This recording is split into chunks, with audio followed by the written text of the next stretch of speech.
Bwana Yesu asifiwe sana.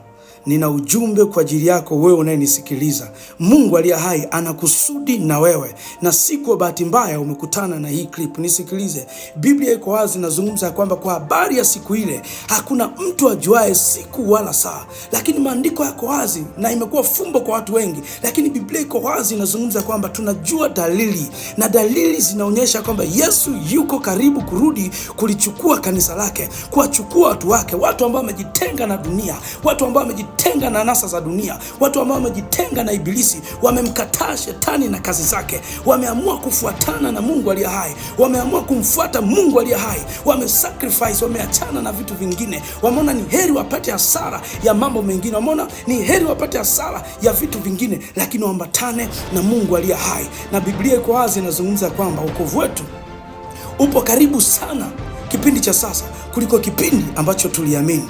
Na mimi nikuulize rafiki yangu, wewe ambao unanisikiliza, je, upo tayari?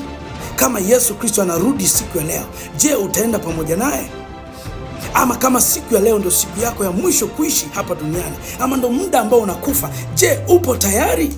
Kama unahitaji muda kujiandaa, ina maana haupo tayari. Na mimi nikutie moyo wewe ambaye tayari umemwamini Yesu Kristo kama Bwana na Mwokozi wa maisha yako. Rafiki yangu, ndugu yangu katika Bwana, Yesu yuko karibu kurudi. Kaa tayari kila wakati. Tengeneza maisha yako, tengeneza njia zako, maana Yesu yuko karibu kurudi. Dalili zote zimeonyesha ya kwamba Bwana yuko mlangoni kulichukua kanisa lake. Na ni taraja la watu wote ambao wako hapa duniani ambao wamemwamini Yesu Kristo kama Bwana na Mwokozi wa maisha yao. Ni ile siku iliyokuu sana, ni ile siku ambayo tutamlaki Bwana mawinguni. Haleluya!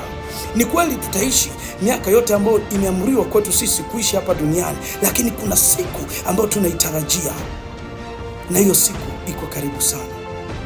Kama haupo tayari, kama upo tayari sasa kumwamini Yesu Kristo kama Bwana na Mwokozi wa maisha yako, hebu chukua namba yangu hapo juu kwenye akaunti na unijulishe, au nitumie ujumbe hapo, tuma message yako, nitaiona.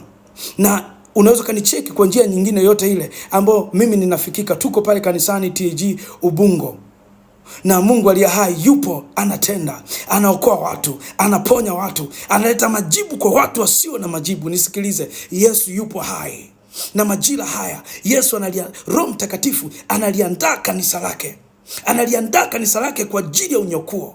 Na mimi nikuulize ndugu yangu, wewe ambaye unasema mimi sitaki, utataka lini? Utataka lini? Mkubali Yesu Kristo siku ya leo, hautajuta. Tuliomwamini Yesu Kristo hatujajuta. Nitanikwambia kwamba tangu nimemwamini Yesu Kristo kuwa Bwana na Mwokozi wa maisha yangu, siku zote waga ninasema, kwa nini mimi sikumjua Mungu mapema? Kwa nini mimi sikumjua Mungu mapema? Haleluya! Yesu anakupenda sana. Fanya maamuzi siku ya leo, na Yesu Kristo ataingia katika moyo wako. Nitanikwambia kwamba amekuwa akikusubiri miaka nenda rudi, siku nenda rudi. Anasema, mwanangu njoo, mwanangu njoo. Yeye tayari alikwisha kufa msalabani kwa ajili yako, na alifufuka ili upewe haki ya kuwa mtoto wa Mungu. Haleluya! Hebu ngoja nikuombee. Mungu aliye hai, kwa jina la Yesu Kristo, ninakuomba sasa ya kwamba mkumbuke mtu huyu ambaye ananisikiliza majira haya, na umjalie neema ya kufanya maamuzi ya kumpokea Yesu Kristo kuwa Bwana na Mwokozi wa maisha yake. Neema yako Mfalme isipunguke kwake, kwa jina la Yesu Kristo wa Nazareti aliye hai. Asante Mungu mtakatifu, kwa kuwa wewe ni mwema. Amen.